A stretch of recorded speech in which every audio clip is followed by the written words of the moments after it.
என்கிட்ட பணமே இல்ல. எனக்கு எவ்வளவு பணம் வேணும்? அதான் கிளாரிட்டி. எனக்கு இப்போ ஒரு 10,00,000 வேணும். எனக்கு ஒரு 30,00,000 வேணும். நான் போய் அந்த 30,00,000 போய் அடிக்கிறேன் முதல்ல. வேற எல்லாத்தையும் கட் டவுன் பண்ணிட்டு அந்த 30,00,000 போயிட்டேன். 30,00,000மோ 20,00,000மோ 10,00,000மோ போயிட்டேன். இப்ப என்ன பண்ணா உட்காந்துரணும். எனக்கு நெக்ஸ்ட் எவ்வளவு வேணும்? இது வரைக்கும் வந்த பாத் எப்படி கரெக்டா வந்திருக்கனா?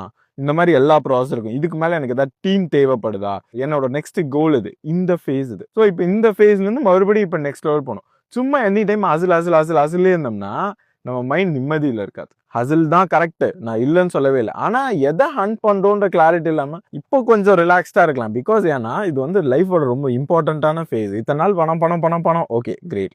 இதுக்கு மேல நம்ம பணம் சம்பாதிக்காம இருக்க போறது கௌதம். ஆல்ரெடி எல்லாமே ரெடி பண்ணி வச்சாச்சு. இப்போ எவ்வளோ பணம் சம்பாதிக்கணும்? ஃபேமிலி வேணுமா? ஃபேமிலிக்கு என்ன தேவை? தென் நம்ம டீம் எப்படி இருக்கணும்? இருக்க கேம் டஃப் ஆயிடும். அந்த ஹார்டஸ்ட் கோல் அடிக்கிறதுக்கு இப்போ நம்மளுக்கு யாரெல்லாம் ஹெல்ப் பண்ணுவாங்க, நம்ம கிட்ட ஆல்ரெடி என்ன ரிசோர்சஸ் இருக்கு. ஸோ இதெல்லாத்தையும் ஹசில் மோட்ல உட்காந்து திங்க் பண்ண முடியாது. இப்போ மைண்டை மாத்தணும், ரிலாக்ஸ்டா இருக்கணும். ஒரு ரிலாக்ஸ்டான ஜோன்லயே நம்ம எப்பயுமே இருக்கணும். பிகாஸ் ஏன்னா ஹசில் மோட்ல இருக்கக்கூடாது. இப்போ அட்லீஸ்ட் நெக்ஸ்ட் கிளாரிட்டி கிடைக்கிற வரைக்கும். அதனால இப்போ நம்ம கொஞ்சம் மீதியா இருக்கிறது தான் புத்திசாலித்தனம்.